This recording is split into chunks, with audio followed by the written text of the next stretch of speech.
Hey y'all, I'm back. I know I've been MIA for a hot minute. Life, it just hit me hard these past few months. And with depression, it wasn't easy. It had a grip on me. That overwhelming, all-consuming feeling was taking over every aspect of my life, my work, my businesses, even, my home. I wasn't seeing things clearly. Even my messy clean, like my mommy likes to call it, had crossed a line into unbearable. You know that feeling when things are out of order, but at least they're somewhat in order? Yeah, man, that wasn't it. I didn't even want to do the bare minimum. Sundays, getting out of bed was impossible. But thank God for my sweet little ladies and my little gentlemen and my hubbers. They gave me those gentle nudges when I needed them. They let me vent without any judgment, and they loved on me through it all. I was struggling with not being okay. And let me just tell you this now. It's okay to not be okay. No one has it together every single minute of the day. If you get an hour of that, man, you're blessed. Not lucky. I don't do luck, I do blessings. And honestly, I became even more introverted than usual. I was in my hermit crab era, as I like to call it. Well, I should say season because that's what happens. In the wintertime, if I feel like I am not wanting to be outside, I call it my hermit season, which I've been saying for all these years because winter's not for me and I don't like being cold. I don't ask me to step outside when it's brick cold outside. Like, I refuse to turn into a human popsicle. That's not happening. I don't like being cold. But anyway, back on my tirade. But here's how I really knew something was off. Usually I'm the one checking in on my family constantly.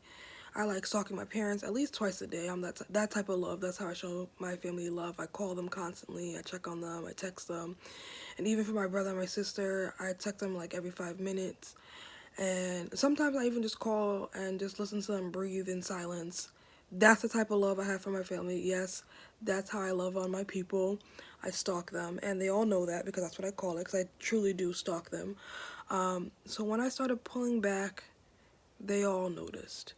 Without pushing, they started interceding for me, checking in a little more, covering me in prayer. And let me tell you, God knew I needed to walk through this season to get to where He needed me to be. I heard this quote recently that stopped me in my tracks, and it says, "When a flower doesn't bloom, you fix the environment in which it grows, not the flower." And that is by Alexander Dennery. And immediately when I heard that quote, I thought of Luke 13, verse 6 through 9. And I'm going to read it to you.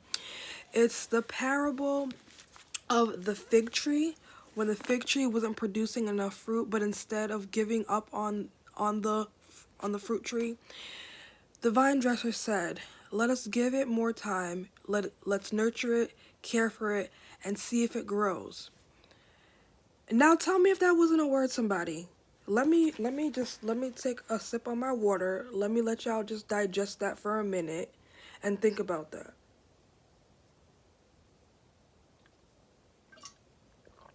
Because if that wasn't a word, what was? Come on. Sometimes it's not that things need to change, but it's your environment. The people, the habits, the spaces that they're either feeding you or they're draining you. And let me tell you, I've been in my Bible bag heavy lately. That's what the kids say now, right? They're in their bag. Well, I'm in my Bible bag, my whole entire Bible bag.